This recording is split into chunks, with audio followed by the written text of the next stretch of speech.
사도신경으로 신앙 고백 드리겠습니다. 나는 전능하신 아버지 하나님 전지의 창조주를 믿습니다. 나는 그의 유일하신 아들 우리 주 예수 그리스도를 믿습니다.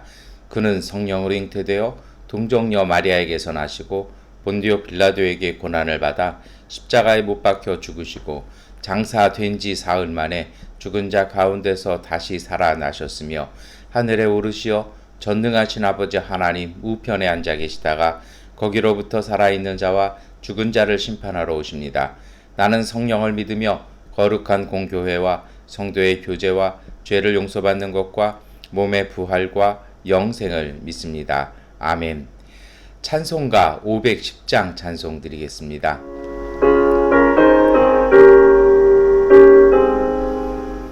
하나님의 진리 등대 이리 길이 빛나니 우리들도 눈물되어 주의 사랑 비추세. 우리 작은 불을 켜서 험한 바다 비추세. 물에 빠져 헤매느니 건져내어 살리세. 죄의 밤은 깊어가고 성난 물결 설렌다. 어디 불빛 없는 가고 찾는 물이 많구나. 우리 작은 불을 켜서 험한 바다 비추세. 물에 빠져 헤매느니 건져내어 살리세. 너의 등불 도두어라. 거친 바다 비춰라. 빛을 찾아 헤매느니 생명선에 건져라. 우리 작은 불을 켜서 험한 바다 비추세. 물에 빠져 헤매느니 건져내어 살리세.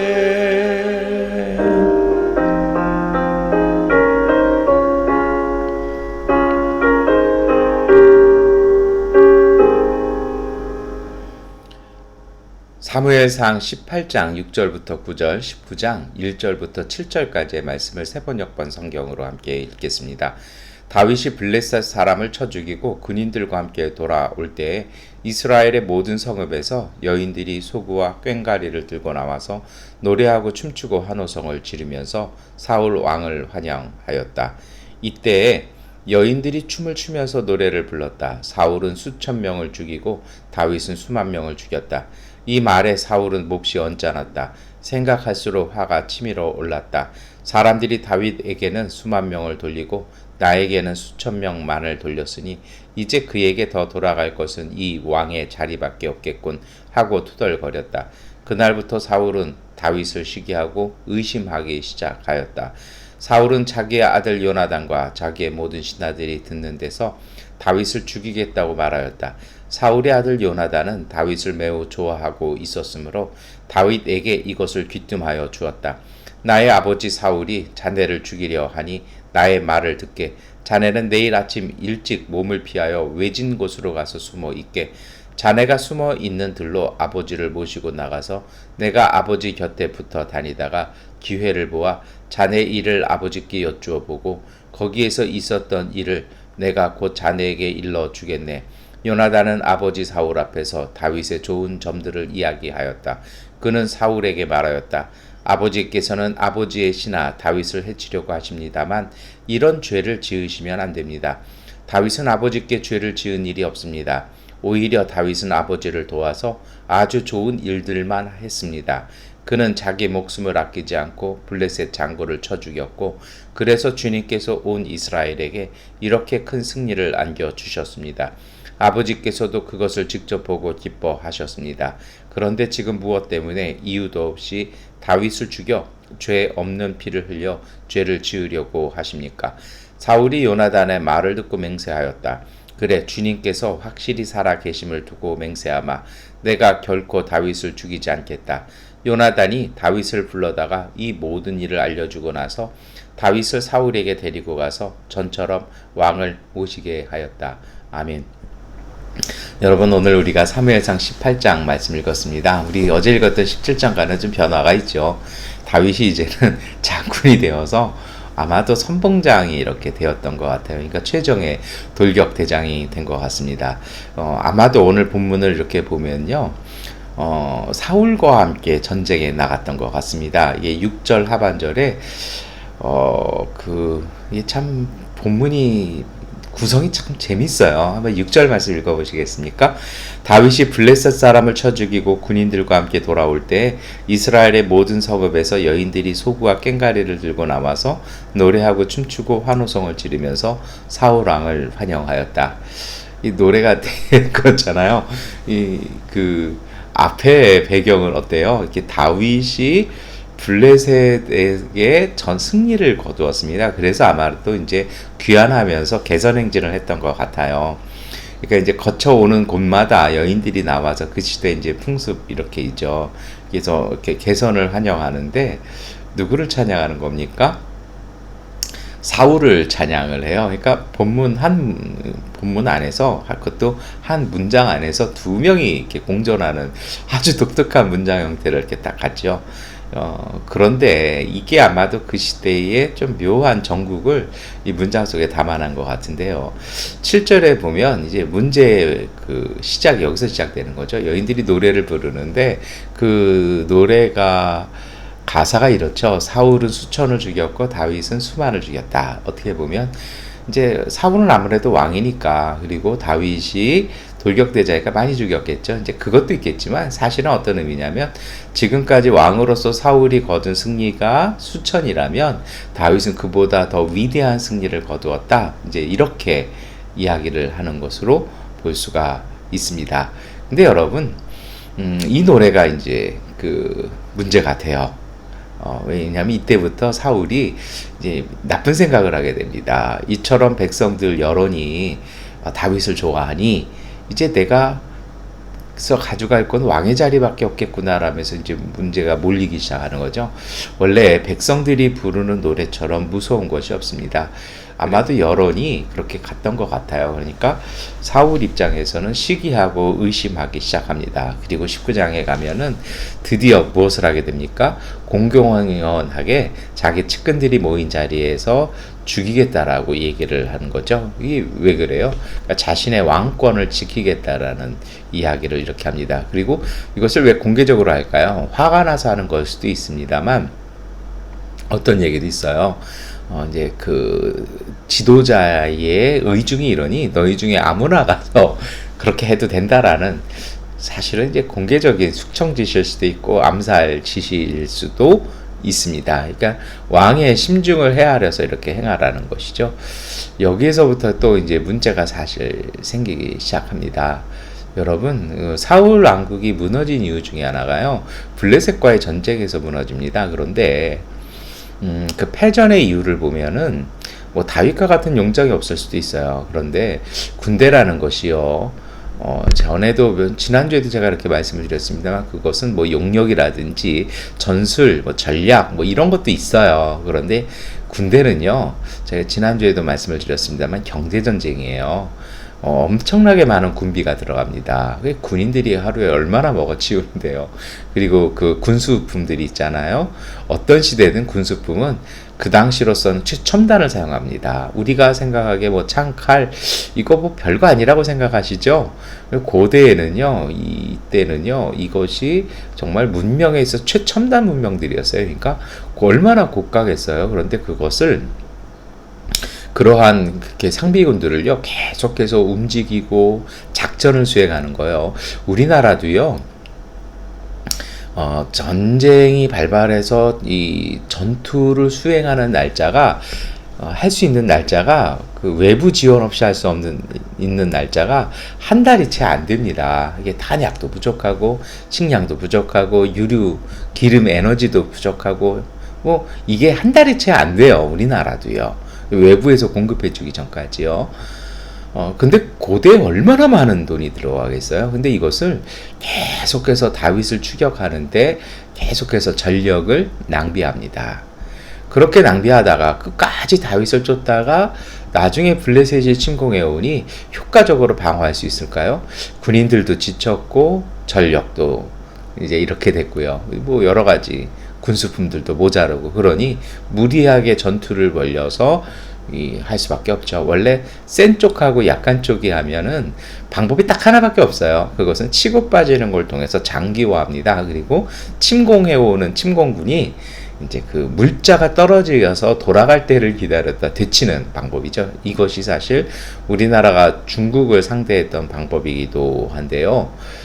사울이 다윗을 쫓다가 못해요. 그러니까 어떻게 보면 모든 학자들이 사울 왕국의 패전의 그리고 멸망의 원인은 무리한 다윗에 대한 추격전, 그러니까 내전적인 상황이었다라고 이렇게 이야기를 하는데요.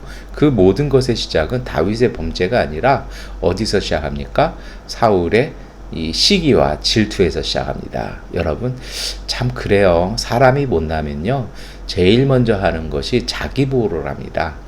왜요? 좀 못났으니까 그런 거죠. 그리고 두 번째로 하는 것이 뭐냐면 자기를 보호하다가 어느 정도 자기 안전과 신변이 보장되잖아요. 그 다음에 하는 일이 뭐냐면 이제 시기하고 질투합니다. 문제가 생기면 다 내 탓이면 안 돼요. 왜요? 그거를 감당할 수가 없기 때문입니다. 정말 지도자는요, 정말 이 강하신 분들은요, 문제가 생기면 어떡합니까? 그거를 안고 갑니다. 이거는 내 탓입니다. 이것은 내 책임입니다. 이것은 제가 실수한 것 같습니다. 이 강한 분들은 이렇게 해서 툭툭 털고 그것을 개선하죠. 그래서 저는 이것을 이렇게 고치겠습니다. 라고 하고 가죠. 그런데 그럴 수 있는 여력이나 그럴 수 있는 그릇 안 되는 분들은요, 끊임없이 누구의 탓을 합니다. 왜요? 그것을 받아들일 만한 준비도 안 돼 있고 능력이 없기 때문이죠. 이게 받아들일 여력이 없으면 자기의 책임을 인정하기를 사람은 싫어하는구나라는 걸 느낀 것 같아요. 그런데 더 나쁜 게 있어요. 뭐냐면 그냥 가만히 있는데도 시기하고 질투해요. 그게 왜 그런 줄 아십니까? 나도 저렇게 되고 싶은데 못하니까 그런 거죠. 그리고 왠지 그 시기와 질투는요, 어떤 감정에서 시작하냐면 그 사람이 존재하고 그 사람이 잘 되는 것만으로도 내가 위험하고 그 사람이 공격하고 있다라고 느끼는 착각과 오해와 왜곡에서 시작합니다. 결론을 말씀드리면요, 신앙에서 가장 위험한 것이 이것입니다. 왜 그러냐고요? 누군가를 시기하고 누군가를 질투하고 있다라면 그 신앙과 마음이 영적인 상태가 건강하지 못한 것입니다. 왜냐고요? 제가 어제도 그 샬롬 평화에 대한 이야기를 이렇게 드렸거든요. 하나님과의 관계가 깨어졌습니다. 그러다 보니 평화가 사라진 것이죠. 평화가 사라지다 보니 뭔가 불안하기 시작합니다. 뭔가를 채우고 그 넉넉함을 느낄 수 있어야 되는데 그게 채워지지 않아요. 그러면 어떻게 됐습니까? 그릇이 건강한 사람은요, 마음이 건강한 사람은요, 그 신앙이 건강한 사람은요, 다시 하나님 앞에 방향을 자로잡고요, 무릎 꿇습니다. 엎드립니다.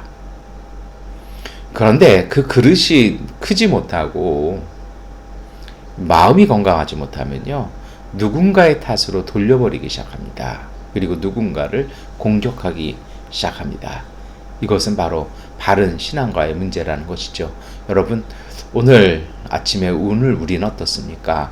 누군가 잘 되는 것, 누가 나보다 인정받는 것을 보면 그게 기뻐하고 같이 박수 쳐주고 싶고, 그 사람 잘하고 있는데 뭔가라도 힘 하나라도 이렇게 더 해주고 싶은 마음이 드십니까? 그렇다면 여러분, 성령 안에 거하시는 분들입니다. 그것이 바로 주님의 마음입니다. 그런데요, 누가 나보다 조금 더 잘하는 것 같고, 누가 나를 조금 공격하는 것 같고, 누가 던진 말 한마디가 괜히 기분 나쁘고 불편해진다라면요, 여러분, 그거는요, 영적으로 지금 온전한 상태가 아니거나 지금 유혹을 받고 있는 상태인 것입니다.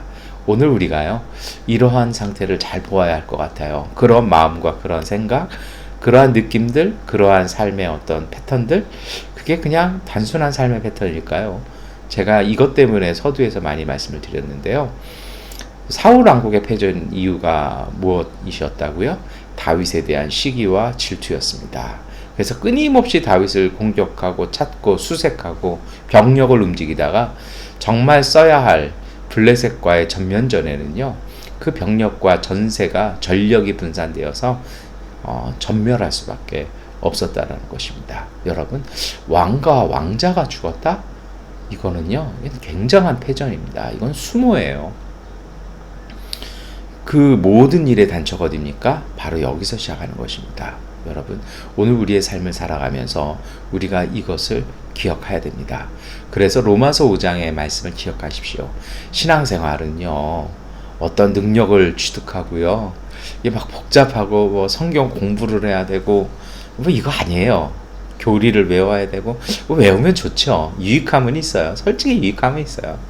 근데 정말 단순한 것을 잃어버려서는 안 됩니다. 그것이 뭔지 아십니까? 하나님의 마음입니다. 누군가와 함께 울어주고요, 누군가와 함께 웃어줄 수 있는 로마서 5장의 그 마음이요, 예수님의 마음을 품는 것입니다. 이것이 빌립보서 2장의 말씀이잖아요. 그것이 곧 아버지 하나님의 마음이라고 사도 바울은 오늘 우리에게 주님의 말씀을 전합니다. 여러분, 기억하십시오. 누군가 함께 울어줄 수 있고 누군가 함께 웃어줄 수 있고, 누가 무엇을 잘하면 박수 쳐줄 수 있고요, 누가 나보다 그것을 더 뛰어나게 하면 그 무대를 잠시 비겨놔서 그 사람을 초청하고 박수 쳐줄 수 있는 마음, 이것이 참 단순한 마음인데 사람들은 이것을 거룩한 마음이라고 얘기합니다. 쉽지 않다라는 것이죠.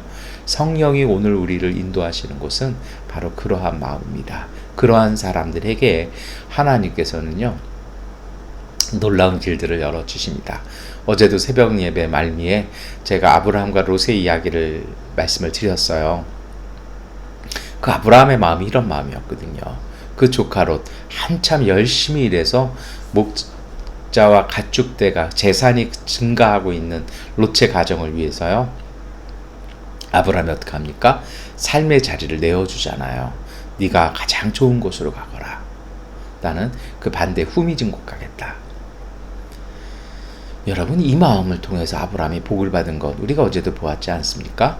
오늘 우리가 이 사울의 마음을 읽으면서도요, 이러한 삶을 다시 한번 생각하셔야 할 것입니다. 벌써 끝났냐고요? 그렇진 않죠. 여러분, 오늘 제가 19장까지 읽은 마음이 있습니다. 이런 마음과 정반대의 마음이 있죠.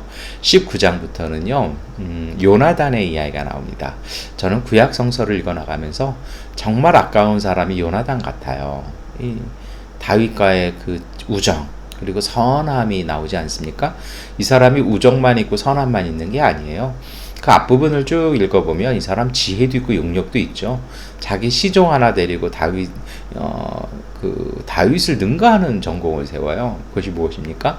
블레셋과의 전면전에서요, 블레셋의 전초기지 하나를 박살을 냅니다. 그것도 아주 대단한 방법으로 박살을 내죠. 정말 성령이 역사하시는 것 같은 그런 놀라운 돌격전을 감행하는데요. 어떻게 보면 게릴라전이기도 한데요. 그것뿐만이 아니죠. 이 현명한 판단도 합니다. 다윗이 사울이 금식 명령을 내리잖아요. 이 싸워야 되는데, 잘 먹어야 되는데 금식을 이게 영적으로 얻어지면요, 내리는 것도 사실 엉뚱한 결정만 내려요. 참 안타까운 게 그거예요. 그냥 뭐 금식만 하면 장땡이요, 금식할 때 금식하는 거고요, 싸울 때 싸우는 거예요. 목사님들 중에도 다 경험들 거의 다 해보시는 건데, 전도사 때 다 경험합니다. 설교가 딱 잡히잖아요. 그러면 주일 아침에 금식하고 와요. 그래서 그러면 벌써 이제 힘도 없고 조금 배고프잖아요. 뭐 금요일부터 금식, 3일 금식하고 있다고요. 주일 설교 열심히 해보려고. 그러면 이제 그 선배 목사님들이 하는 얘기가 있습니다. 아직 주일 설교 몇 번 안 해봤군. 그러다가 이제 좀 마음에 드는 후배가 있으면 지그시 얘기합니다. 설교 원고 쓰고 토요일까지 금식하고, 토요일 점심 저녁은 맛있는 거 먹고 영양가 있는 거 먹고 주일 아침 든든히 먹고 컨디션 좋은 상태로 주일 강단 쓰는 게 은혜로운 것이라고요. 금식해가지고 3일 금식해가지고 힘도 없고 얼굴이 크게 금식해서 힘들잖아요. 솔직히 그 얼굴로 강단 쓰면 뭐예요? 그러니까 그게 때로는 잘 판단해야 되거든요. 근데 이 사울이 그것을 저주까지 했어요. 근데 요나단이요, 그것을 딱 깨버려요. 이럴 필요 없다라는 거죠. 꿀을 찍어 먹고요. 뭐 물론 모르는 상태에서 했습니다만 거기서 힘을 얻어져서 아주 놀라운 일들을 행하죠. 이 요나단 참 아까운 사람인 것 같아요. 요나단이 어떡합니까? 다윗에게 가서 이야기를 해요. 그리고요, 굳이 그 다윗이 숨어 있는 들판으로 자기 아버지를 데리고 와서요, 설득을 합니다. 이게 왜 이렇게 할까요? 여러분, 고대 세계도 그렇고 현대 사회도 그렇고요, 몰래 하는 말이라는 없어요. 어떻게든 다윗에게 사울이 공공연하게 지시한 그 숙청 지시가 아마 들려질 것입니다. 그러면 다윗도 마음이 바뀌겠죠. 요나단은요, 화해시키고 싶었던 거예요. 서로의 진심을 알게 하고 싶었던 것이죠. 혹여라도 다윗이 그 이야기를 듣고 정말 도망갈까봐 불러내어서 그래도 화해를 시키는 것입니다. 그리고 사울이 그 설득에 감동이 됩니다. 그 이야기를 듣고 다윗이 돌아와서 다시 사울 옆에 서게 됩니다. 근데 여러분, 왜 성경은 이 이야기를 내놨을까요? 사실 오늘 아침에 드리고 싶은 이야기는 이것인데요. 성경은요, 영웅을 별로 좋아하지 않습니다. 왜냐고요? 하나님만 돋보이게 하려고요? 그게 아니죠. 인간에게 영웅이란 완벽한 인간은 없습니다. 다윗이 왜 왕이 되었냐라는 것이죠. 다윗이 사울의 옆을 떠나서 그 지도자의 길을 걷는 그 험난한 여정을 시작하는 곳에서 시작해서요, 사무엘하의 마지막 자리까지 일관되게 하는 이야기가 있습니다. 그것은 다윗 혼자 독고다이로 왕이 된 거 아니라는 것입니다. 항상 다윗 옆에는요, 다윗을 돕는 이들이 있었다라는 것입니다. 그게 어떤 것일까요? 최초로 다윗을 정말 마음 다해 도왔던 요나단의 이 선한 마음 때문에 다윗은요, 살아날 수 있었고, 그는 생존할 수 있었고, 그리고 그는 하나님 앞에서 이스라엘에 세우신 왕으로 설 수 있었다라는 것입니다. 다시 말하면요, 기억하라는 것입니다. 요나단의 그 선한 마음이 없었다라면 다윗은 이미 암살되었을 것이라는 것입니다. 왜 이야기 왜 할까요? 다윗으로 하여금요, 기억하라는 것입니다. 너 역시 선한 사람으로 인하여 살아났기 때문에 너도 선함을 행하라는 것입니다. 어려움에 있는 사람, 목숨이 위기에 달린 사람들, 정말 더 이상 갈 곳 없는 사람들 잊지 말라는 것입니다. 이것이 다윗이 아둘람에서부터 시작한 삶이었고요, 그가 왕이 되기까지의 삶이었다라는 것입니다. 어렵고 곤경당한 사람들 도우면서 다윗은 그 세력이 성장해서 왕 되었다라는 것입니다. 그리고 이것을 읽어나가는 이스라엘의 모든 왕들과 사람들이 기억하라는 것입니다. 사람은 하나님께서 원하신 선한 사람으로 인해서 살아간다는 것입니다. 그러니 너희도 선한 사람으로 살라는 것입니다. 여러분, 오늘 우리도 마찬가지입니다. 우리가 하루하루 살아갈 때는 우리 주변에 선한 사람들의 마음, 그 배려가 있습니다. 그러니 그 마음 받아서 오늘 우리도 선하게 사셔야 합니다. 오늘 사무엘상 18장, 19장은 이 말씀하는 것입니다. 그렇게 선함으로 살다가 사울처럼 의심과 시기와 질투가 생겼을 때 그것이 곧 넘어짐의 시작이 되어진다라는 그러한 신앙의 교훈을요, 오늘 사울과 요나단과 다윗의 이야기를 통해서 하나님은 우리에게 말씀하시는 것입니다. 여러분, 이제 오늘 우리도 하루를 시작합니다. 우리가 이 하루를 시작하시면서요, 우리와 함께하는, 우리를 묵묵히 도와주는 이웃의 그 선함들을 기억했으면 좋겠습니다.